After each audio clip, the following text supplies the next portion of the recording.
గురువుగారు ఇప్పుడు చాలా మంత్రాలు జపిస్తూ ఉంటారు కదా!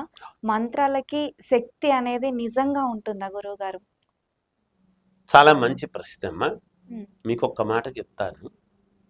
దేవాలయాలు మనము కట్టిస్తూ ఉన్నాం. అవును. స్వయంభూ దేవాలయాలంటే వాటంతట అవి ప్రకాశవంతముగా హ్మ్. వాటంతట అవే స్వయంభూ పుట్టి ఉంటాయి కాబట్టి స్వయంభూ దేవాలయం పవిత్రత అని వెళతాం. హ్మ్. ఎన్నో దేవాలయాలు కట్టించి ప్రతిష్ఠ చేస్తాం.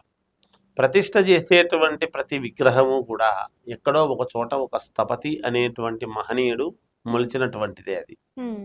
ఒక రాతి బండను తీసుకొచ్చి దాన్ని జాగ్రత్తగా మొలిచి దాన్ని సుత్తి ఉలి తీసుకొని ఒక పద్ధతి ప్రకారముగా ఆకారం చేసి హ్మ్. దేవతా విగ్రహం అని తెస్తుంది. కానీ మొలిచిన చోట స్థపతి తయారు చేసేటువంటి వాడి దగ్గర ఎవరైనా టెంకాయలు కొట్టి అభిషేకాలు చేస్తున్నారా? లేదు కదా. లేదు. ఇప్పుడు దేవుడు పటాలు అమ్మేటువంటి వాళ్ళ దగ్గరవే పటాలు అమ్మే చోటివే పటానికి పూలమాలేసి అగరబత్తీలు తిప్పి పూజలు చేసి టెంకాయ కొట్టి చేస్తున్నారా? లేదు. లేదు కదా. ఆ అమ్మేవాడు కూడా వాటికి చేయడు కదా. చేయరు. చేయడు కదా. మరి అదే విగ్రహమే తెచ్చి ఒక 10 ఎకరాలో 100 ఎకరాలో తీసుకొని ఒక ఆలయం అనేటువంటిది ఆగమశాస్త్ర ప్రకారముగా గర్భాలయము, అంతరాలయము, ఒక ఇది తర్వాత ధ్వజస్తంభము అన్ని ఏర్పాటు చేసి ఒక విగ్రహ ప్రతిష్ఠ అని చేస్తాం. హ్మ్.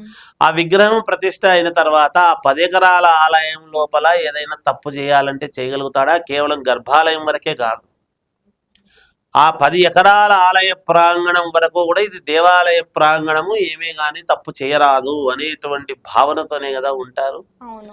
మరి ఇవన్నీ ఎక్కడి నుంచి వస్తున్నాయి? ఆ విగ్రహం వల్ల వస్తున్నాయా? మరి విగ్రహంలో పవర్ లేదా? మరి ఆ విగ్రహం అక్కడ మొలిచుండేదే కదా తెచ్చి ఇక్కడ పెట్టాము.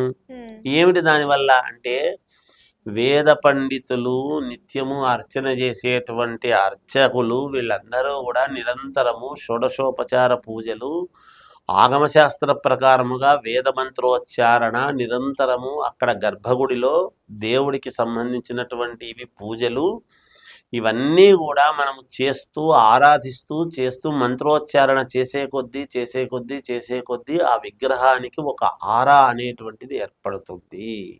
హ్మ్.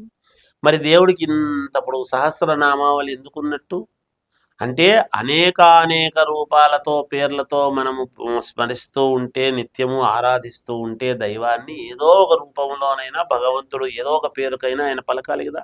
అవును. అక్కడ ఉన్నట్టే కదా. హ్మ్. అక్కడ అందులో మూర్తీభవించి భగవంతుడు ఉన్నాడు అనటానికి ఈ అనుష్ఠానం. అందుకే దైవం మంత్రాధీనం, తన్మంత్రం బ్రాహ్మణాధీనం అని చెప్తాడు హ్మ్. శాస్త్రం. బ్రాహ్మణం మమ దేవత అని చెప్పుకుంటూ వస్తారు. హ్మ్. ఎందుకు? అక్కడ ఉచ్చరించేటువంటి విధానం, హ్మ్. ఆ మంత్రానికి తగినటువంటి క్రియకు తగినటువంటి పదార్థాలు అక్కడ ఉండి ఎప్పుడైతే నిరంతరము ఒక పద్ధతి ప్రకారముగా శ్రద్ధతో భక్తితో ఎప్పుడైతే చేస్తామో ఆ విగ్రహానికి ఒక పవర్ అనేది వస్తుంది. ఆ విగ్రహంలో పవర్ లేకపోతే ఇంతమంది దేవాలయాలకు ఎందుకు వెళ్తున్నారు? హ్మ్. అక్కడికి వెళ్ళంగానే మాకు వెళ్ళొస్తే ఒక సంతృప్తి కలుగుతుందనేటువంటి మాట ఎందుకు వస్తున్నది?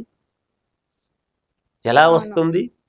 కనుక పూజల వల్ల, హ్మ్. మంత్రాల వలన తప్పకుండా 100% కాదు, 1,00,00,000% మేలు జరుగుతుంది.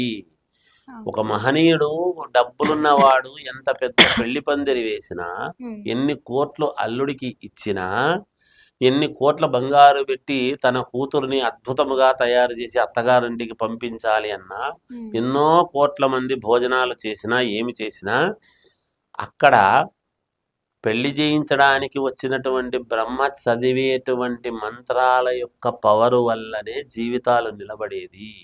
హ్మ్. అది ఏ సమయానికి కరెక్ట్గా చేసుకోవాలనో ఆ సమయానికి చేసుకోవాలి.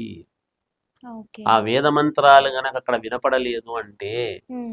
మంగళధ్వనులు, వేద మంత్రాలు ఇవి చాలా ముఖ్యమైనటువంటివి. హ్మ్. అందుకే బ్రాహ్మలు, నాయీ బ్రాహ్మలు హ్మ్. ఎందుకొచ్చింది ఆ పదం?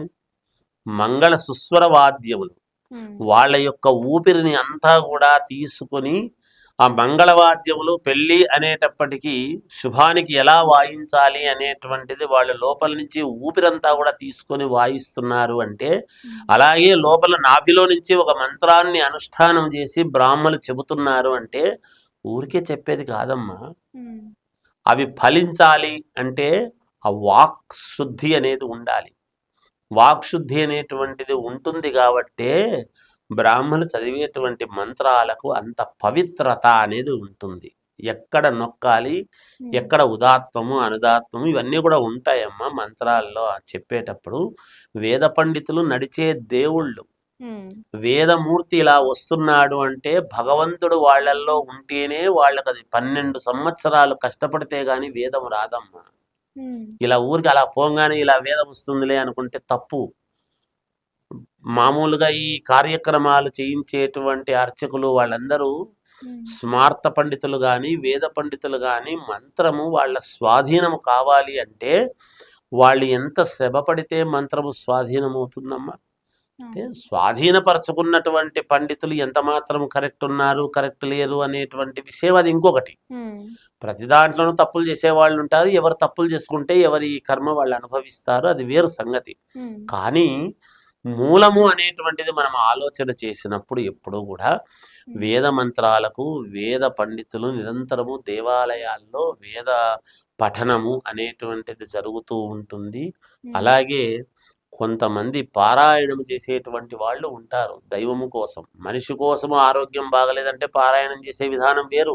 ఉమ్, నిరంతరము భగవంతుడి సన్నిధిలో పారాయణం చేస్తూ స్వామికి ధారపోసి చేసేటువంటి వాళ్ళు ఉంటారు.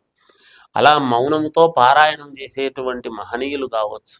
వీళ్ళందరూ కూడా అందరూ కలిసి చేస్తేనే ఉమ్, ఆ దేవాలయం యొక్క పవిత్రత అనేటువంటిది 10 మంది కాదు కొన్ని లక్షల కోట్ల మందికి యుగ యుగాలుగా మనకంటే ముందు అక్కడ పూజలు చేసిన వాళ్ళు ఉన్నారు కదా. ఇదే అవును. తిరుమల తిరుపతి దేవస్థానం తీసుకున్నప్పుడు మరి మొట్టమొదట పూజారులు ఎంతమంది ఉంటారు? ఉమ్, వాళ్ళు చేశారు, తర్వాత వాళ్ళు చేస్తున్నారు, ఇప్పుడున్న వాళ్ళు చేస్తున్నారు, ఇంకొక 100-200 సంవత్సరాల తర్వాత కూడా చేసేవాళ్ళు చేస్తారు కదా. అవును. అలా చేసుకుంటూ చేసుకుంటూ చేసుకుంటూ వస్తున్నారు అంటే ఎంత పుణ్యం చేసి ఉంటేనో కదమ్మా అవును. అవి జరుగుతాయి. ఊరికే జరుగుతాయా ఇవన్నీ? ఇంకా భగవంతుడు లేడు అని ఎట్లా అంటాం? అవును. కనుక మంత్రాలకు అనేటువంటివి ఖచ్చితముగా మంత్రోచ్చారణ వల్ల మేలు జరుగుతుంది. దేవాలయాల్లో మేలు జరుగుతుంది. మంత్ర అనుష్ఠానము వల్లనే అన్ని రకాల యోగాలు జరుగుతాయి గాక. ఓకే గురువుగారు.